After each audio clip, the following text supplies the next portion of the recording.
Hello, and welcome to the Macdonald-Laurier Institute. This is the first in a series of conversations. I, Mariam Memarsadeghi, Senior Fellow at Macdonald-Laurier Institute, am very pleased and honored to have as my guest Alireza Nader, who is a dear friend and Senior Fellow at the Foundation for Defense of Democracies. Alireza Nader has for many years focused on Iran, and I thought I would begin by asking you, Alireza John, to describe a bit about how you decided to make Iran and the struggle for democracy in Iran and the struggle for a more peaceful Middle East region that would result from a democratic Iran, the focus of your career. Well, thank you so much for having me, Mariam. And thank you very much to the Macdonald-Laurier Institute for doing this event. You've been putting out a lot of great work on Iran, and I really do appreciate it. I think Canadian Iranians will particularly appreciate it as they struggle to free their homeland and seek justice, especially for the Islamic Republic's shoot down of the Ukrainian flight PS752. But to answer your question, why did I choose to work on Iran? Well, and I think we've talked about this, Mariam, and this is one of the reasons we're friends. I think our experiences are very similar, as are the experiences of millions and millions of Iranians who have lost their home and have been really struggling to get back to Iran and free it from the dictatorship under Ayatollah Khamenei. I just really care about Iran. I think fundamentally, my personal goal is to go back to Iran. I have not been there since the age of 10. And one of the reasons, the selfish reason I fight for democracy in Iran and for a free Iran, because I want to go back and see Iran. I think it's a wonderful country with a very rich history. And its people are fighting a brutal dictatorship. And as you know very well, their voices are not reaching the outside world. The Islamic Republic has tried very hard to keep information from coming out of Iran. We're approaching the anniversary of the 2019 Aban uprising, during which the Islamic Republic massacred thousands of Iranians, according to Reuters, 1,500 Iranian protesters, although I believe the number could be much higher. So I think it's really important for Iranian Americans like us, Iranians like us, to really help understand policymakers and the wider public in places like Canada and the United States and really everywhere, to really inform stakeholders and policymakers about what's really happening in Iran, because it's a very important country and we don't really fully get the necessary information to figure out what's happening. Yeah, in a recent post in a recent op-ed that you wrote on the Macdonald-Laurier Institute website, and in other writings that you've had in prominent publications, you've chosen to focus on Canada and Canadian foreign policy towards the Islamic Republic. In particular, you've been very critical of Justin Trudeau's not just stance towards the Islamic Republic, but in general, his worldview and his posture towards repressive regimes, including China. Can you describe first why you see Trudeau's stance on the Islamic Republic and other repressive regimes as harmful to Canadian interests? Well, I think when we look at regimes like the Islamic Republic and Communist China, they are a direct threat to the national security of countries like Canada and the United States. They are a threat to our democracies, our way of life, but also in the case of the Islamic Republic and Iran, it has a very significant network of regime agents, money launderers, and political influencers that are shaping Canadian policy toward Iran. And the Prime Minister has promised the families of the PS 752 criminal act that they would receive justice, that he would seek answers from them, from the Islamic Republic. But he has really done no such thing. He's made a lot of promises, but he hasn't delivered on them.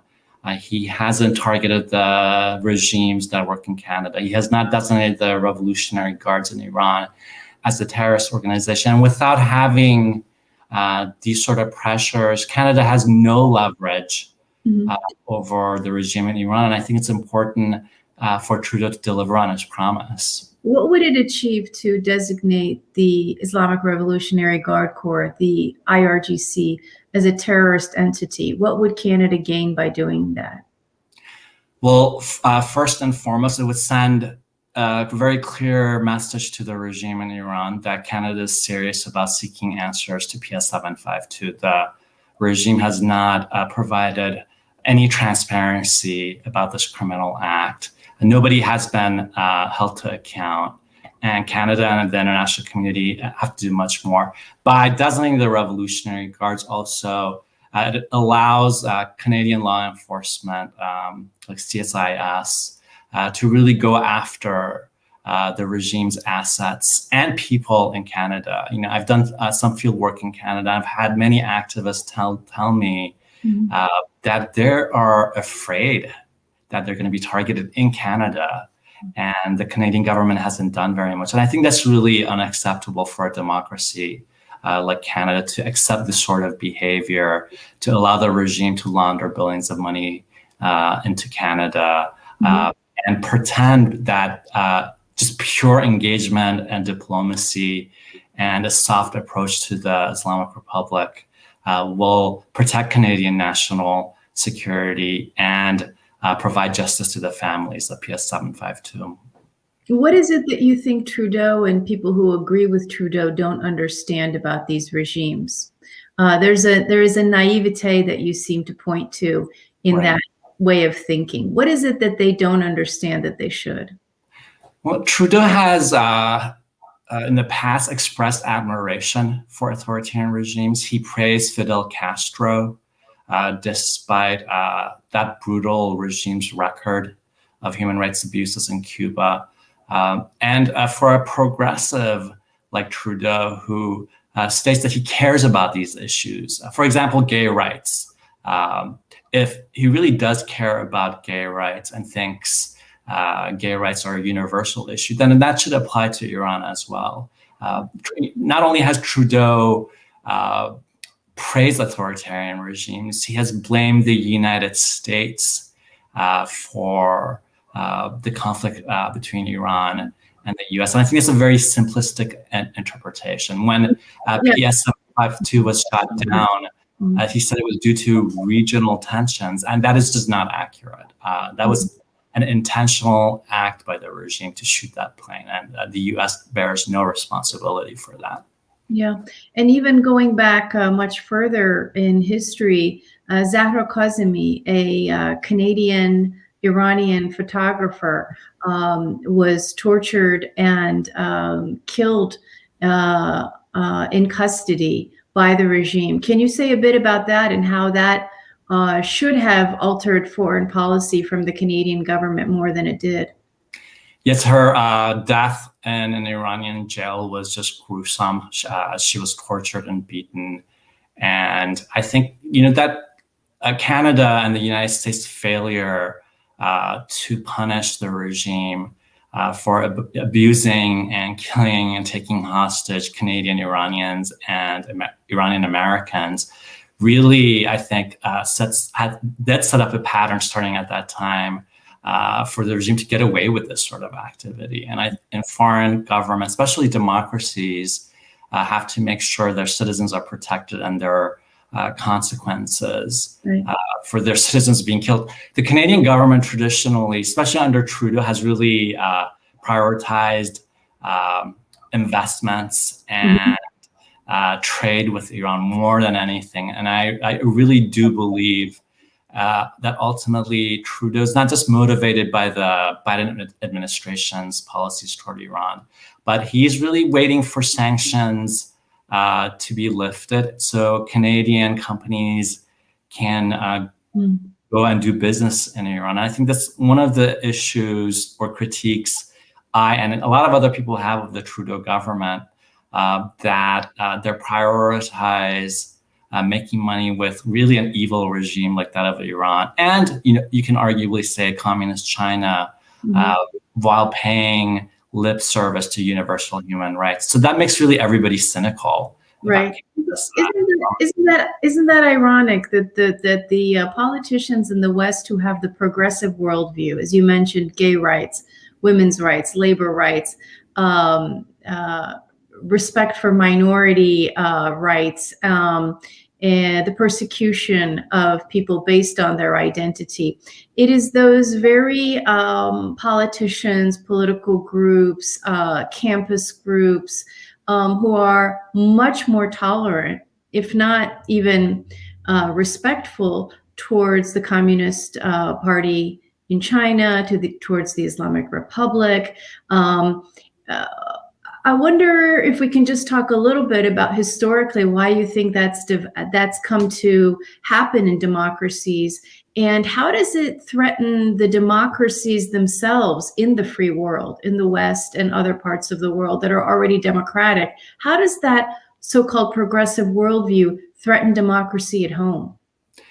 The people who have shaped and defined progressive foreign policy in America, I believe, have this tendency, especially in the case of Iran, to believe that everything is America's fault or the West's fault.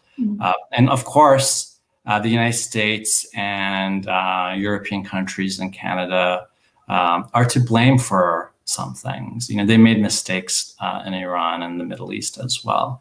But I think that progressives in general, especially Canadian or American progressives, really don't see that the regime in Iran has agency, that not everything it does is a reaction to what the United States does. Like, for example, there's a very prominent journalist in the United States who blamed President Trump for the November 2019 massacre in Iran. And whatever you think of Trump, the reality is that Ayatollah Khamenei, the supreme leader of Iran, and Rouhani, who was president at that time, gave the orders to the regime security forces to kill innocent people en masse. And a lot of progressives just don't really care about that. They say they care about human rights and gay rights and women's rights and environmental issues. But when it comes to authoritarian regimes in Iran, they're very tolerant of those regimes' abuse of their own people. And I think that really shapes foreign policy, because when you look at American academia, for example, there's a lot of apologism toward the Islamic Republic. You mentioned the Aban massacre. Aban is the current month on the Iranian calendar, and we are at the 2-year anniversary of the massacre of peaceful protesters in over 100, perhaps over 200 cities and towns throughout the country.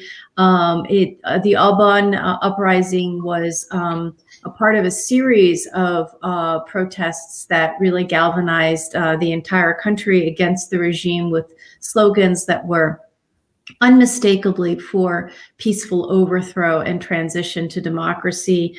Among the most popular slogans were those that targeted both the reformists and the hardliners, showing that the protesters believe there's not only no difference between the two, but that there is much more palpable anger even towards the reformists than the hardliners, because of the promises unfulfilled that the reformists have been giving for over 2 decades now. Can you tell us more about the aspirations of the Iranian people now? What is the mood on the street? What is the mood on social media? How are people shaping the discourse around this aspiration for peaceful overthrow? And thank you for that great explanation of the Aban uprising. The Iranians want this regime gone. There's no doubt about that. And I do really believe that the vast majority of Iranians, based on anecdotal evidence, but also surveys and just studying Iran, want a secular country. They don't want Islamist rule. And they've made that very clear in the past few years. In addition to Aban, there have been several other major demonstrations and uprisings, and they seem to be happening periodically in Iran because this is basically an evil regime. There's really no other way to describe it. It has exploited the Iranian people, Iran's natural resources, and the entire, the Middle East for the last 43 years. Ayatollah Khomeini was famous for saying, when he was asked on the plane coming back to Iran from exile, a reporter asked him, how do you feel about returning to Iran? And he said, I feel nothing. And essentially, I think that describes the Islamic Republic. You have Islamist rulers who don't really care about Iran as a nation, but see it as a cause for a worldwide Islamic revolution. And that feeling is very much alive among the ruling class in Iran. But the people of Iran don't want that. They've been protesting against the regime's policies in Gaza and Lebanon and Syria and elsewhere. And I think, like all people, the people of Iran want to have a peaceful and prosperous life. With this regime, it is extremely brutal, as has been demonstrated in the last 43 years, but really by the Aban massacre. I think if people were not afraid, you would see mass demonstrations in Iran. You would see pressure for a peaceful transition to democracy. But this regime is just extremely brutal. Will kill anybody it sees as a threat, and doesn't expect any sort of international pressure and response, especially from countries like Canada. And this regime, in fact, is responsible for Soleimani in particular, responsible for the killing of hundreds of thousands of peaceful. Well, it started out as a peaceful movement for just reform, not even overthrow of Bashar al-Assad, and resulted in very quickly the shooting of peaceful protesters from helicopter gunships. And that war that Assad waged on the Syrian people was very much fueled by the regime that we're talking about. Alireza John, you have been following Iran for a long time. Can you draw some comparisons, contrasts to how Iranians were thinking and talking about political change in 2009 during the Green Movement and how they are now? The Green Movement, as a reminder for folks, was a time when millions of people were on the streets of Tehran and some other cities. Millions is a huge number, and at the time,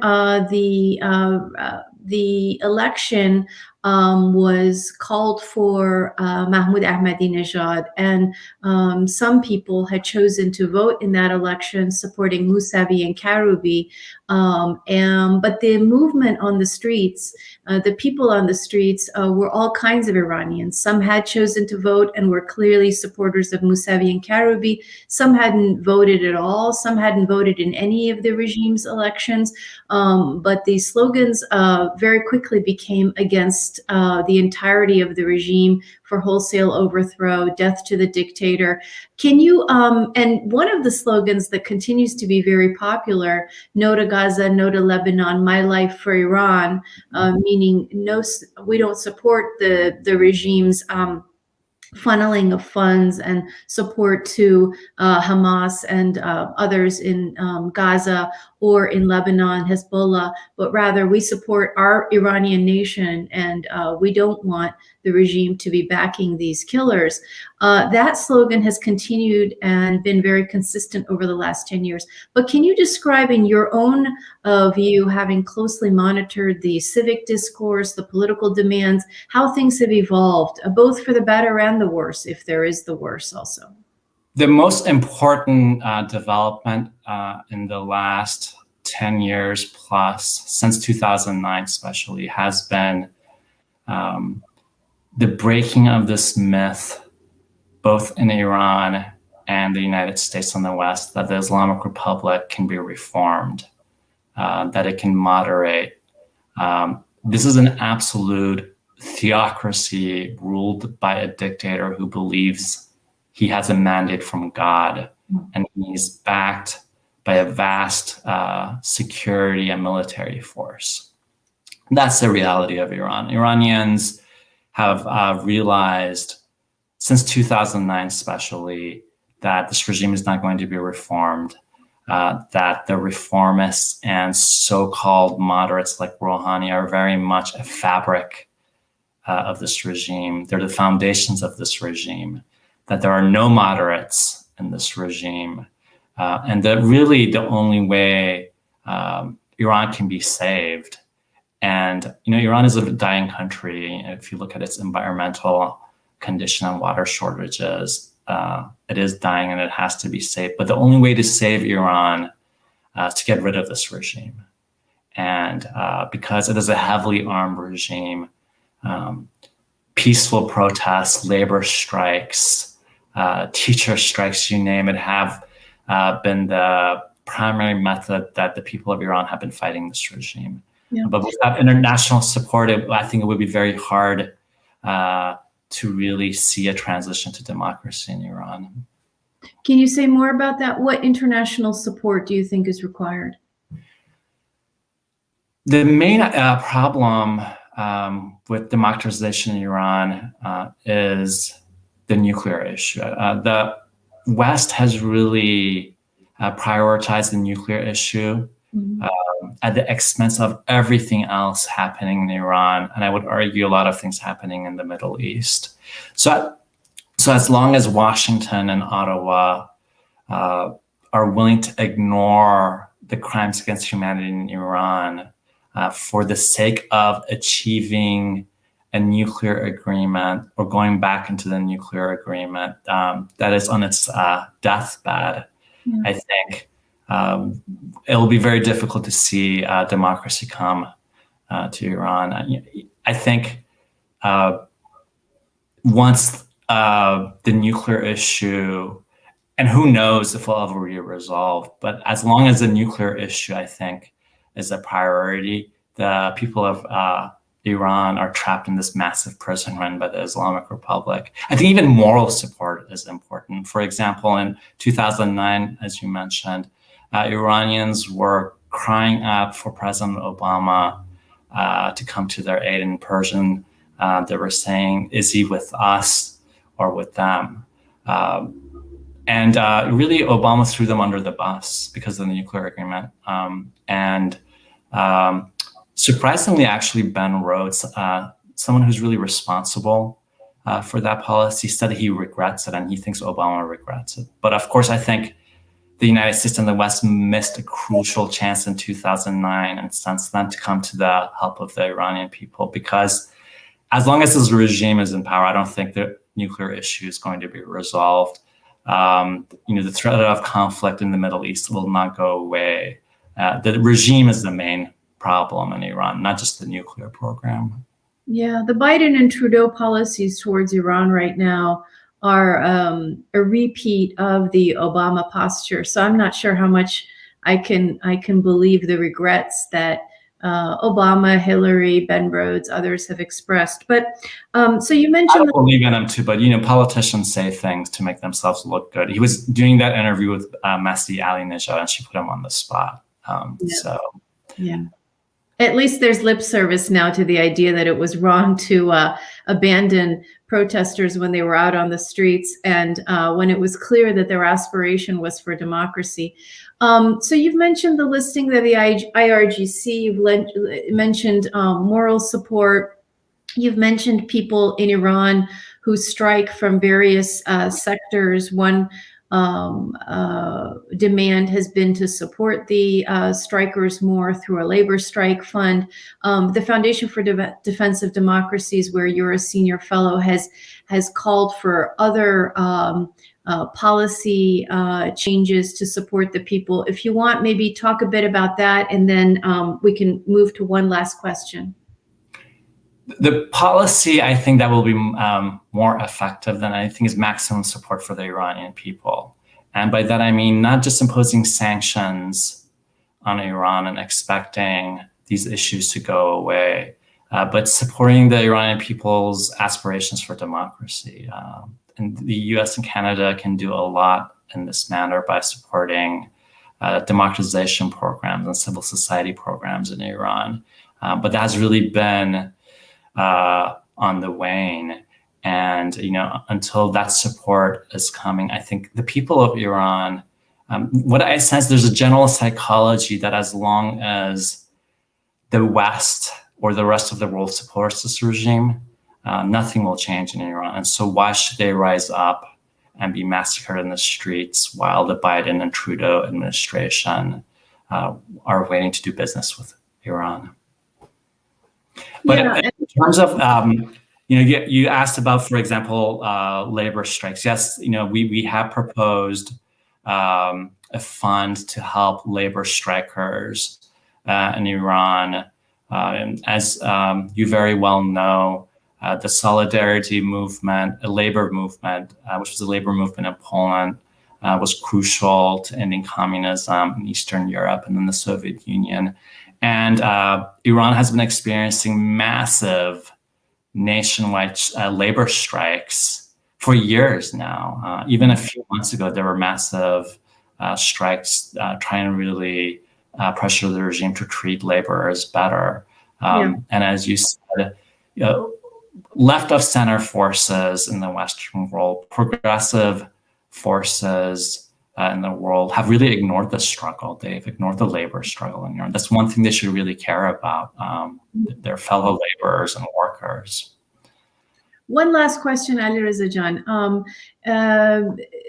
As far as this relaxed or naive posture towards the regime in Tehran goes from governments, how do you see the role of media in the free world, and how it is increasingly under attack by activists inside the country, inside Iran, people like Hossein Ronaqi, who under his own name have written a number of tweet threads, and more importantly, a historic op-ed in the Wall Street Journal talking about how the media of the free world is actually complicit in maintaining repression in Iran.